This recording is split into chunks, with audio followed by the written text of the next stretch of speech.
I never imagined I'd spend my nights in a hospital, posted by double doors that led into chaos most people couldn't even picture. Security work wasn't a career I dreamed of as a kid. I didn't wake up one morning and decide I wanted to stand guard in the middle of sickness and screaming, watching lives tilt on the edge of survival. Truth is, I fell into it. I'd been a cop once, not for long, but long enough to realize the badge took more out of me than it gave back. I saw too much too fast, and the weight of every decision pressed down on me, even when I wasn't wearing the uniform. When I left, I didn't leave because I couldn't handle the hours or the pressure.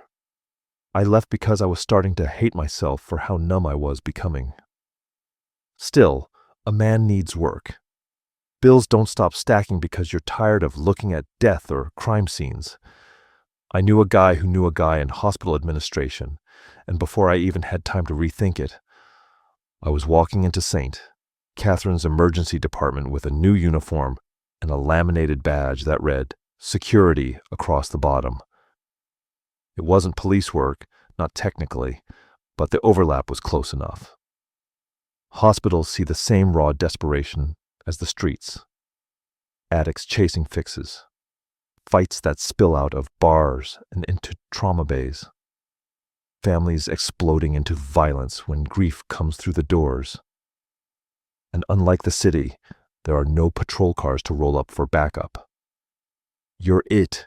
Just you, your radio, and your ability to look people in the eye without flinching. The hospital staff didn't know what to make of me at first. To the nurses, I was just another body in the hallway, another authority figure leaning against walls while they hustled from one crisis to the next. Doctors barely noticed me until they needed me, usually when a patient decided they didn't like being tied down or sedated. But I made it my business to learn their rhythms, to understand the pace of the ER and the unspoken signals. A nod from the charge nurse, a quick glance from a resident, a raised voice from a family member out in the waiting room. Those were the cues I lived by. Nights were the hardest. The day shift still had some light leaking through windows, visitors coming and going, cafeterias clattering. But the overnight, that's when the hospital turned into something else. The lights in the waiting room buzzed overhead like angry insects. Shadows stretched down the hallways. Every sound carried farther, sharper, the rattle of a gurney, the quick clatter of plastic as someone pulled a crash cart. The clipped syllables of nurses ordering supplies. You could almost hear the walls breathing with the weight of everyone inside. I settled into it, though. It wasn't the kind of work you bragged about, but it was steady. And if you did it right, if you stayed alert, stayed quiet, kept your presence calm but firm, you could help hold the whole fragile system together. People underestimate how much one violent outburst can fracture the balance of an emergency room. That was my job. Keep the lid on. Let the doctors and nurses do what they had to do without worrying someone would smash through the glass or pull a knife out of their waistband. Most nights were predictable.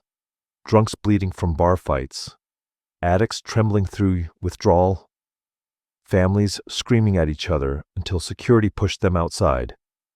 I handled it the way I always had. One part authority, one part empathy, a lot of patience. But there was one night that cut through all of that. One night that started like any other and ended with me walking out into the cold morning air, feeling like the world had tilted sideways. One night that still clings to me, no matter how many years have passed. It started quietly enough. Midnight shift, winter air biting through the glass doors at the front entrance every time they hissed open. The waiting room was fuller than usual. Families bundled in coats, coughing kids, a young man pacing with his hand pressed against a bloody rag on his cheek. The triage nurse was already overwhelmed, tapping furiously at her keyboard as she tried to sort patients by urgency. I leaned against the wall, watching the flow, making sure no one got too loud. I remember thinking it was going to be one of those long, steady nights. Nothing too wild, just constant. That's when they brought her in, a woman in her late 30s, maybe early 40s, small frame, pale as chalk. She was half draped in a coat that wasn't hers, the sleeves hanging past her wrists. 2 paramedics wheeled her in fast, their faces set in that hard mask I'd learned to read back when I was still on the job. Something about her had gotten under their skin. One of them was muttering vitals under his breath, the other steering the gurney like his life depended on shaving seconds off the trip. The charge nurse met them at the doors to trauma. I stepped forward automatically, instinct pushing me closer, though no one called for security. I didn't hear all the words exchanged, but I caught enough. Found in her car, unresponsive, no ID at the scene. The nurse rattled off questions as the gurney disappeared behind curtains. And then the doors swung shut, leaving the waiting room buzzing behind me and something heavy twisting in my gut. I'd seen a lot of people come through those doors, in worse condition than her. Gunshot wounds, car wrecks, overdoses blue in the face. And yet, something about this one made the hairs on my arms rise. It wasn't her injuries. She didn't seem injured at all. It was the way her eyes were half open, not blank, not closed, but fixed on some point no one else could see. And maybe it was the way the paramedic said it. Found in her car, like he wasn't sure she'd ever really been alive when they got there.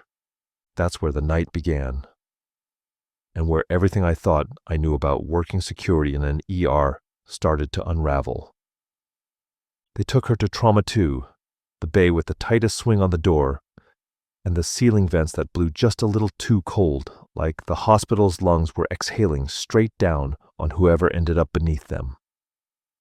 I stayed outside the curtains at first because that was the line I kept for myself unless someone said my name. But I angled my body just enough to see the top third of the room and hear the rhythm that told me whether things were slipping toward disaster. That rhythm is something you learn without thinking. Hardware clacking, Velcro strapping, latex snapping, the voice of a nurse counting off vitals like a metronome. The short words doctors use when they don't have time for explanations. The woman didn't thrash. She didn't moan. She lay there as if she'd been poured onto the gurney and cooled to room temperature. Her eyes were half open, still, like a photograph caught before a blink. A nurse brushed her lashes down to test for corneal response. They moved, a bare tremor. I heard someone say, GCS 7. And then the red-haired resident with a habit of chewing the inside of her cheek stepped into my sight line and started giving orders in that slow, even voice of hers that always made everyone else breathe steadier, even when the situation didn't deserve it. Glucose first, she said. Get me a point of care. Then naloxone, 2 milligrams, a BG and carboxyhemoglobin, EKG. Let's place oxygen low flow until we know where we're at. Someone answered with a clipped, "Yes, doctor," and the room fell into that work silence that is somehow louder than any panic. A lot of people imagine emergency rooms as red lights and body bags and shouting, but most of the time, especially right before the worst part, it's quiet. It's the quiet of hands doing things by memory. It's the quiet of respect for the space and the mortal danger inside it. I kept my eye on the waiting room through the glass panel in the door because that was still my primary job, and it was filling more every minute. I could feel the vibration before the noise, the hum of too many lives held in place. A toddler wailed 3 octaves above the canned music. An older man coughed like he was trying to pull the lining out of his lungs. A woman scrolled on her phone with a hand that never stopped shaking. A teenager sprawled across plastic chairs like he was trying to make a bed out of refusal. I was thinking about asking triage if she needed a second for crowd control when the paramedic who'd brought the woman in doubled back from decon and stopped near me. He didn't say hello. He stared at the trauma curtain like it might wide open and swallow him. Found her in a sedan, he murmured, mostly to himself, but the words landed like a coin rolling into a drain. Engine off. Windows up. No damage. She was just sitting there. Where? I asked. Parking lot off Route 9. Walmart side. He rubbed his nose with his knuckles. No purse. No phone. Door unlocked. Car was cold. Anyone else? I said. He shook his head. It felt like walking into a photo. You ever have that? Like the scene was done before you got there. I didn't answer. Inside the curtain, the glucometer beeped and someone announced, glucose 90. A decent number, not low enough to explain a body gone quiet. Naloxone now, the resident said. Monitor for changes. The EKG printer began its stuttering dance, the paper curling over the edge of the machine like a pale tongue. Oxygen cannula looped around the woman's ears, clear plastic against the even clearer stillness of her skin. On the monitor, her heart traced a calm waveform, unbothered, steady. That's what made my neck buzz a little. A body that looked like a shut door with a lock on it, and a monitor that insisted everything was fine. The resident's voice again, level, warmer than the room had any right to be. Squeeze my hand, she said, and the woman's fingers did not move. Pupils are 3 millimeters, sluggish to light, someone else murmured. The words filed into the air like paperwork. BP 110/72. Heart rate 68. Respirations 12. Normal numbers dressed up in normal clothes, standing in a place where normal gets mugged. Airway is patent for now. Let's keep her on low flow, warm blankets. She's cold. The blankets came out of the warmer and steamed the air with that cotton swab scent that is the closest thing to comfort an ER can give you. A nurse tucked them tight around the woman's shoulders, like swaddling a secret. A BG scent, a tech said, passing behind the curtain and out toward the lab hatch. That was my cue to do a slow loop around the waiting room, make sure the edges didn't fray. I stepped out from the trauma doors and into the fluorescent hum. The triage nurse gave me a look that meant, not now but soon. The young guy with the bloody rag was on the phone, pacing patterns into the tile, whispering, "It's not that bad," like maybe saying it at that volume could keep it true. A heavy-set woman in a blue coat grabbed my sleeve as I passed and asked if they'd called her name. I checked the board, shook my head, and told her we hadn't forgotten her. She nodded, but her eyes stayed on a point about 10 feet beyond me, like something she believed in might come through those doors if she stared hard enough. By the time I got back to Trauma 2, the resident had her arms folded and was staring at the monitor with a look I'd seen 100 times and still couldn't name. Not confusion, not frustration.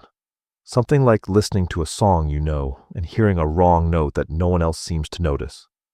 Naloxone no effect, a nurse said softly. Let's recheck the pupils. And keep warming. The ABG results came up on the screen at the nurse's station, and I watched the resident's face not change. CO2 is high, she said finally, almost to herself. Oxygenation's okay on cannula. pH slightly acidotic. Let's get a CO-ox panel and carboxyhemoglobin, and a tox screen, and an ethanol level. EKG looks boring. She glanced at me as if just then realizing I existed. She did that sometimes when the room was safe enough to let the edges widen. Do we have anyone out there who came in with her? Anyone asking? No, I said. Paramedics found her alone. Okay, she said, and then she added, as if it mattered more than it might. If anyone shows up claiming her, keep them calm. We don't know anything yet. I didn't realize until later how much that we would end up meaning.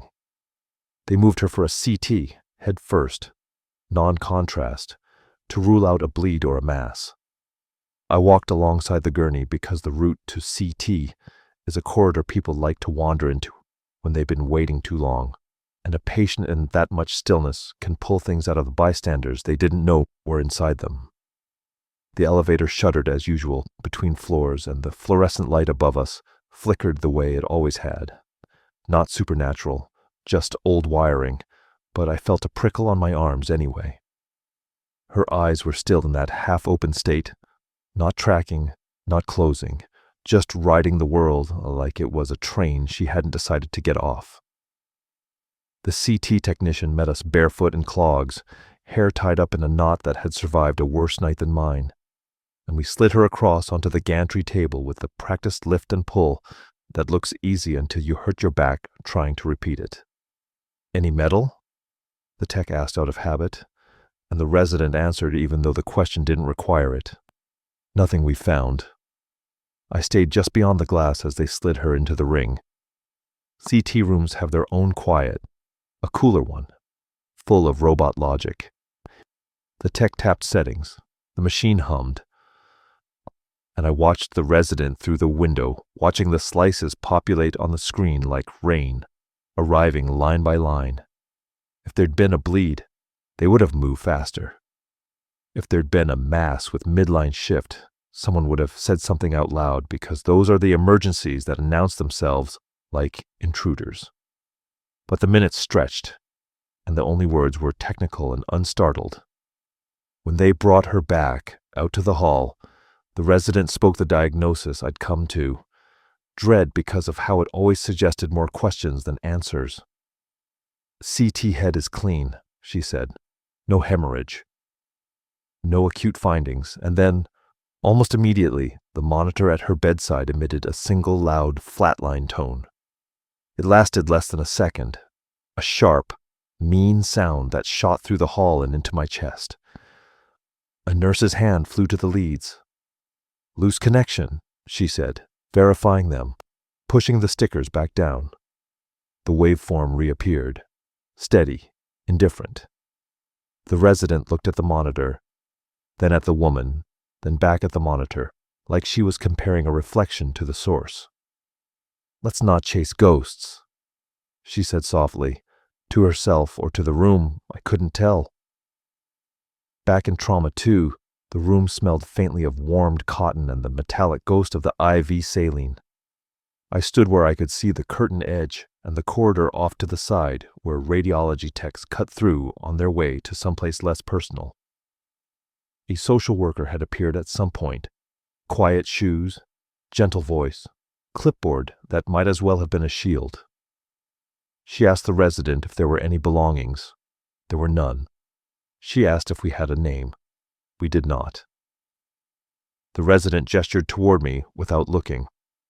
"If anyone calls about a missing person tonight, description late 30s, early 40s, 5'4", dark hair, no visible trauma, flag me." I nodded. The waiting room had taken on that 2 a.m. fatigue where even arguments lose their edges. I did another loop. The young guy with the cut cheek had stopped pacing and was staring at his reflection in the vending machine like it might offer him an answer if he stood still long enough. A man in a work jacket had fallen asleep with his chin on his chest, mouth open, hands folded over a stained cap. The triage nurse met my eyes and lifted 2 fingers. Later. I went back to the doors and scanned the sidewalk beyond the glass where the cold made the world look more honest. You don't expect the hairs on your arms to rise inside a building where the air has been measured and filtered and fed through ductwork designed to smooth everything into function. But when I turned back toward Trauma 2, I felt watched. Not the way a person watches you from behind, a prickle you can triangulate, but the way a room watches you when it holds a story and dares you to ask for it. I stepped into the alcove beside the curtain, out of flow, but close enough that if someone said, "security," I could be through the fabric in a heartbeat. That's when I heard it. Not a voice at first, but the soft click of a tongue against the roof of a mouth. The tiny sound of saliva separating. A human sound that only ever comes from a mouth trying to shape a word.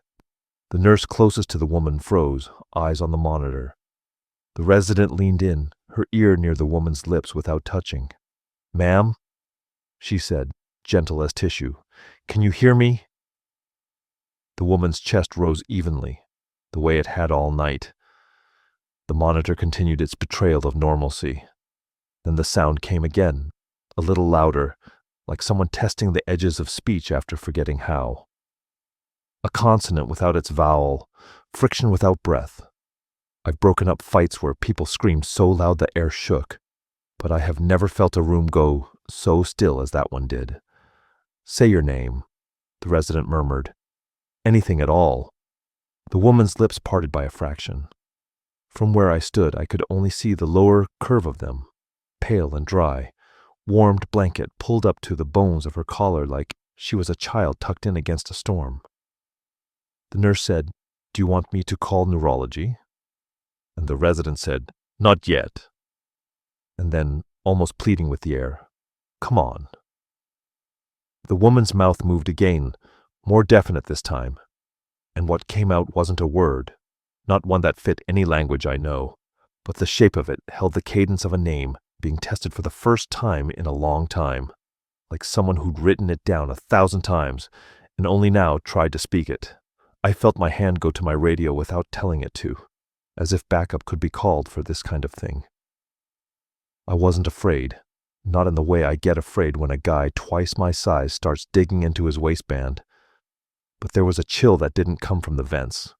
The resident said, "We're with you. You're safe." And for one heartbeat, the woman's eyes, those half-open lakes, seemed to angle the smallest degree toward the edge of the curtain where I stood. No one else reacted to that. Maybe they didn't see it. Maybe it didn't happen. In the waiting room, a chair scraped as someone stood, the sound thin and far away, like the world was dividing itself into important and unimportant noises, and handing me a decision. "We need to rule out non-convulsive status," the resident said eventually, pulling herself back into the track of reason. "EEG, if we can get it, though at this hour." She didn't finish, because we all knew what calling in neurology at 2 a.m. meant in terms of speed. "Let's give 2 milligrams lorazepam," she added, voice steady, and the nurse moved to draw it up. "Keep the airway in mind. If she drops her drive, we intubate and admit to ICU." The practical words should have anchored me. They usually do. The steps line up like footprints you know will lead you out of the woods. But the woods that night felt deeper. The lorazepam slid in. The woman's breathing kept its same metronome. The monitor's numbers lined up like soldiers. The resident rubbed the bridge of her nose the way she does when the puzzle's picture refuses to show itself. Then my radio crackled, a whisper of static that made the resident look at me with a question I couldn't yet answer. I lifted it and heard the triage nurse's voice. Hushed but tight. "Security. Front. Man asking for someone who matches our Jane Doe. Says his wife didn't come home. Says he tracked her car to Route 9. I saw the resident's eyes sharpen, and behind them a thin thread of caution twisted through the room. "Bring him to consult," she said, and then, to me alone, "If he's aggressive, slow it down." "We're not ready." I nodded once and stepped back into the corridor, feeling the shape of the night shift around my body like a second uniform, knowing that the line between the living and the explanation had just stepped a little further away from us, and that whatever answer was walking toward those doors would either close the distance or push it wider than any of us wanted. The man waiting at the front desk looked like he hadn't slept in days. His jacket was the kind working men buy for winters that bite. Canvas on the outside, shearling lining frayed at the collar, cuffs worn dark with grease. He stood too straight, like he was holding himself upright by sheer force of will, and his eyes locked onto mine the second I came through the security doors. People in hospitals look at doctors with hope, nurses with desperation, but they look at security with something else. The demand for an answer, the hunger for a barrier to break. "You found her?" His voice was rough, not loud yet, but pitched like it could rise without warning. "They told me you found her." "I'm here to help you, sir," I said, keeping my tone flat, calm, the way I used to talk to people on traffic stops when I wasn't sure what was waiting in the glove box. "Let's step into a quiet room." "I don't want a quiet room. I want my wife, he said, but he followed me anyway because his body knew he needed a hallway more than his voice wanted to admit it. I guided him into one of the family consult rooms. 4 walls painted beige to calm no one. A table, some mismatched chairs, a box of tissues set neatly in the middle, like it could soak up grief before it hit. I shut the door, left it cracked an inch, just in case. "What's your wife's name?" I asked. "Marissa," he said, sitting heavily. "Marissa Klein. She didn't come home last night. She always comes home." His voice cracked on always, like he'd used the word too often in the past and only now discovered it had an expiration date. "What does she look like?" He gave me a description that fit our Jane Doe exactly. Dark hair, 5'4", thin build, mid-30s. I didn't write it down, just let him see me listen. Sometimes the act of listening buys more calm than a notepad ever could. "They said she was found in her car?" he asked. His eyes searched my face for a denial I couldn't give. "Is she—" He stopped himself, shaking his head, like he didn't want to hear the shape of the word, dead in the room. "She's alive," I said. "Truth, at least in the strictest sense. She's being cared for by our doctors right now." Alive. A word with 100 definitions in a hospital. Alive on a monitor. Alive in a legal sense. Alive in the way you keep a candle alive long after the wax has drowned the wick. But still, he clung to it. "I need to see her," he said. His hands clenched the edge of the table, knuckles white. "She doesn't like hospitals. She'll be scared." "I'll check with the physician," I said. "We need to make sure she's stable enough first." His eyes narrowed. "Stable enough? What happened to her?"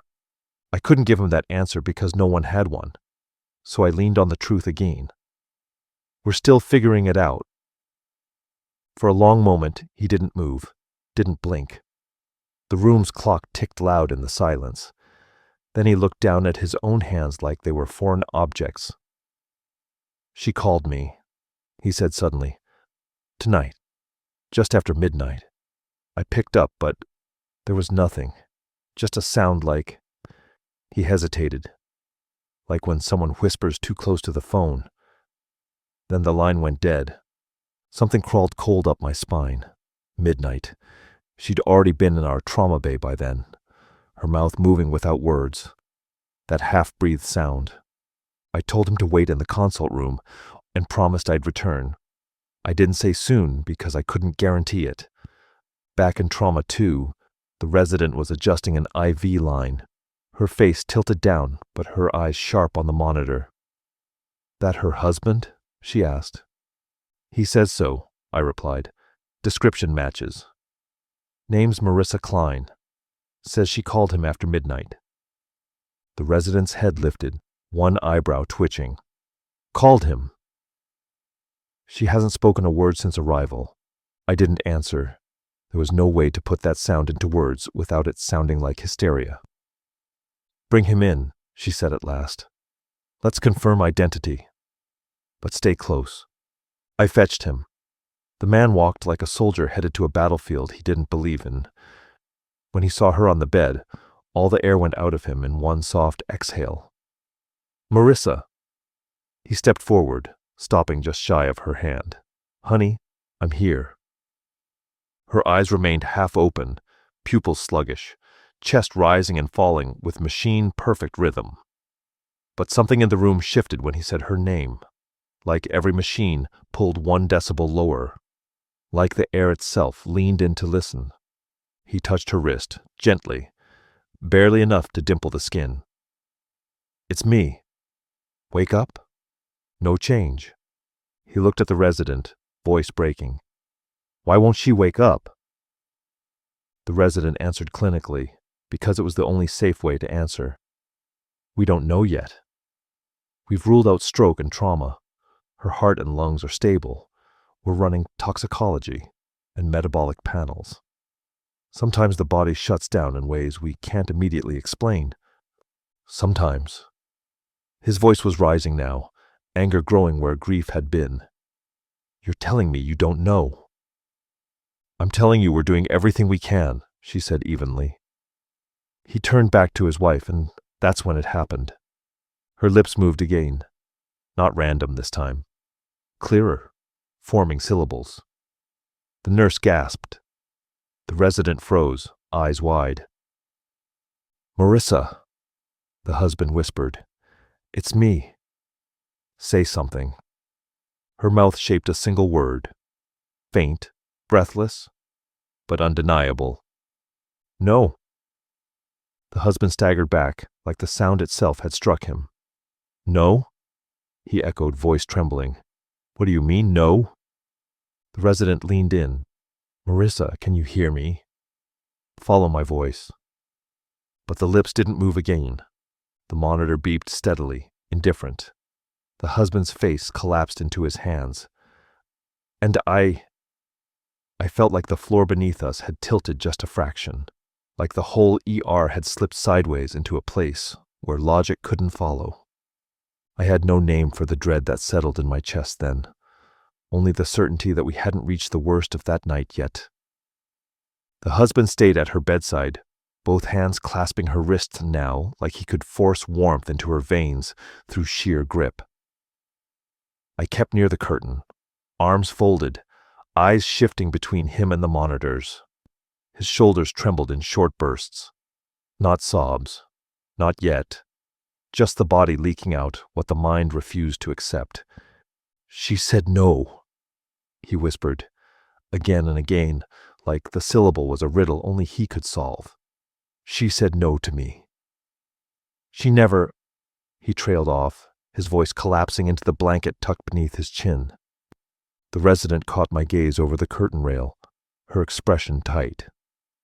Doctors aren't trained to fear words. They're trained to dissect them, interpret them. But even she looked rattled. She set her chart down and stepped away from the bedside as if a little distance might help her regain the authority the room demanded of her.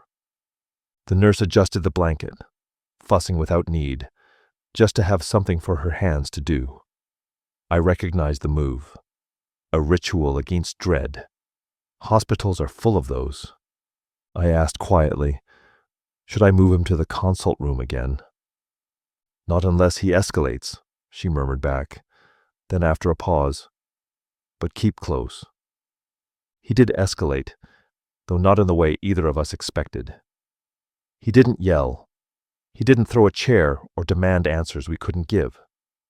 What he did was worse. He began talking to his wife in a steady, low voice. Words spilling like water down a wall, meant only for her, but heavy enough that the whole room carried them. "You remember the lake house," he whispered, stroking her hand with his thumb. "The one in autumn when the leaves went red. You said it looked like fire without the heat. You said that was the first time you weren't afraid of what was coming next." He swallowed. "Don't tell me no. Not now. Don't you leave me." The resident shifted uncomfortably. Nurses exchanged glances, then looked away, as though eye contact might invite something they didn't want to name. Even the respiratory tech who came in to check the O2 tubing seemed to hold her breath longer than necessary, waiting for permission to exhale. I watched the monitors. Heart rate, steady, 68. Oxygen sat, 99%. Respirations, 12. Every number, calm, boring. But the body on the bed was anything but, because as he spoke, her lips twitched again. Not quite words, not quite involuntary. Somewhere between. The husband leaned closer, desperate. "Marissa, I'm here. Say yes. Please say yes." She whispered something then.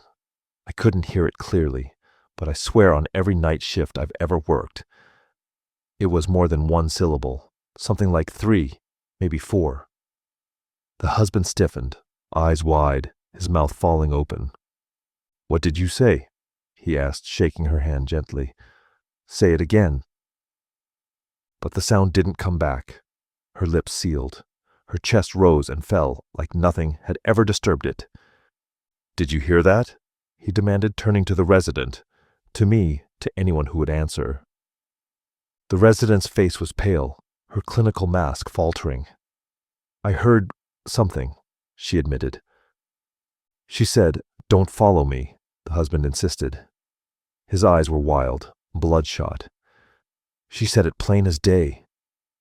The nurse muttered, "That's not possible," but her voice betrayed doubt. "Sir," the resident said carefully, "sometimes in states of altered consciousness, the body makes sounds that—" "She was talking to me." His voice finally cracked, breaking the quiet wall the ER had been holding. She knew I was here. I stepped closer, not aggressive, but enough to remind him that I was a presence between him and the chaos he was teetering toward. "She's safe right now," I said. "Let the doctors do their work." He glared at me, then back at her. His hands shook. "Safe. You call this safe?" And then it happened again. The monitor emitted a flatline tone, sharp, slicing through the air. The waveform vanished. 0. "Check leads!" A nurse barked. Hands flew to stickers. Wires jostled. And just as suddenly, the line came back, steady, unchanged, as if nothing had happened. Everyone froze. The resident shook her head slowly, lips pressed thin. "Loose connection," she said again. But her voice lacked conviction. She leaned into the nurse. "Get Biomed to check this monitor now." But I could see it in her eyes. She didn't believe it either. The husband was pale as chalk. His hands dropped from Marissa's wrist to his lap. He stared at her face with the hollow look of a man seeing something he wasn't ready to admit was there. "She's leaving," he whispered. "Even the machines can't hold her." The words seeped into me, burrowed deep. I wanted to brush them off, tell myself he was just drowning in grief. But the unease in the room made it impossible to dismiss. The resident finally ordered a transfer upstairs. ICU, continuous EEG, intubate if necessary. Her voice had returned to its firm register, but her eyes still betrayed something else. Something that knew this case wasn't going to fit into a neat column on a chart. As preparations were made, I guided the husband toward the hallway, but he resisted at the threshold, planting his feet. "She called me," he said again, staring hard into my face. "She called me after midnight." How could she do that from here? I didn't answer. I didn't have one. When I looked back through the curtain one last time before the gurney wheeled out, her eyes, the half-open eyes that had refused to close all night, shifted unmistakably toward me. Just a fraction. But enough. And for a second, though the monitor's numbers never changed, I felt certain she was more aware than any of us wanted to believe. That was the moment I realized the night was far from over. The unraveling had only begun. The transfer to ICU was supposed to feel like closure. You push the bed through those double doors, you hand her over to another team, and the ER exhales. That's the rhythm. It's how we survive nights that would break anyone else. But the rhythm failed me that night, because when Marissa's gurney rolled down the corridor, I didn't feel relief. I felt the shadow of her eyes still on me, and the weight of her husband's words burning holes in my chest. She called me after midnight. The hallway seemed longer than it ever had before, the wheels of the gurney squeaking like something out of sync with the world. Nurses walked fast, heads down, voices clipped, not daring to look at the husband, who trailed a few steps behind with me beside him. He wasn't crying anymore. That was almost worse. He was hollowed out, a man carrying a silence that no one could interrupt. When we reached the ICU doors, the team on the other side took over, efficient, practiced. They asked questions, scribbled on clipboards, prepped a ventilator just in case. The resident handed off her notes, her face stiff with exhaustion, but her eyes. Her eyes still carried the same quiet disbelief, I felt. "Sir," she told the husband, "you can wait in the ICU family room. They'll keep you updated." He nodded once, then looked past her, straight at me. His gaze clung like barbed wire. "You heard her," he said. Not a question. A fact. I couldn't lie. I gave him the smallest nod. That was when he whispered something I'll never forget. "If she tells me to follow, I'll have to." I put a hand on his shoulder, grounding him the way I'd done 100 times with violent drunks or grieving parents. But this time it wasn't about control. It was about keeping him tethered to the floor. "Stay with us," I said, as quietly as I could. "Don't let her take you anywhere you can't come back from." He just stared through me, eyes glassy, like he wasn't sure which side of the glass he belonged on anymore. The ICU doors closed. The ER swallowed me back. I thought that was the end of it, that my part in the story was done, but the ER never lets you off that easy. The night stretched on, case after case. A teenager overdosed on fentanyl, a man with chest pain that turned into a code blue, a woman screaming in labor because the baby refused to wait for maternity. I handled fights in the waiting room, calmed family members who demanded answers no one could give, cleared space for stretchers that came in bloody and broken. And yet, through it all I felt her. Not the way you feel a patient you're worried about.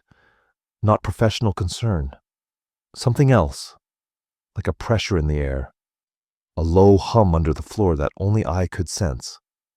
At 4 a.m. the resident came back from ICU, hair pulled loose from her ponytail, eyes shadowed. She didn't speak at first, just leaned against the wall near me and stared at the ceiling. "Well?" I asked. "She's the same," she said. "Vital stable, brain not waking. EEG shows nothing consistent. It's like she's here, but not here." Her voice broke for the first time that night. I've never seen anything like it. Neither had I, and I'd seen more than my share. By shift's end, the husband had disappeared into the ICU family lounge, curled in a chair with his head in his hands. Marissa remained intubated, her body alive, her mind unreachable. The official notes would call it unexplained altered mental status. Just another box ticked, just another unsolved case file. But for me, it was more than that, because here's the part no chart can capture, the part that wakes me up some nights. When I left the hospital that morning, stepping into the thin light of dawn, I felt like the building exhaled behind me, like something inside it had followed me to the door, then stopped short. I remember looking back at the glass entrance, the red letters of emergency glowing faint against the sunrise, and for the briefest moment, I swore I saw her reflection in the glass. Not her body, not the woman on the bed. Her face, half lit, lips moving as if to form a word I couldn't hear. I never went back to that hospital after that night. I asked for a transfer and they gave it to me. Different building, different halls, same job, but never the same. Because what happened with Marissa, with her husband, with the monitor, with the midnight call, it stripped away the illusion I'd carried like armor. You see, security is supposed to prepare you. Training drills, situational awareness, de-escalation tactics, use of force policy. You're taught that if you keep your eyes sharp and your nerves steady, you can handle anything. Violence, grief, chaos. I believed that. Until that night. Because nothing could have prepared me for watching a woman breathe evenly, her numbers perfect, while her lips whispered to a man she loved words no living body should have been able to form. Nothing could have prepared me for a husband staring into his wife's half-dead eyes and insisting she was already calling him to follow. Nothing could have prepared me for the cold truth that medicine couldn't explain what we all heard.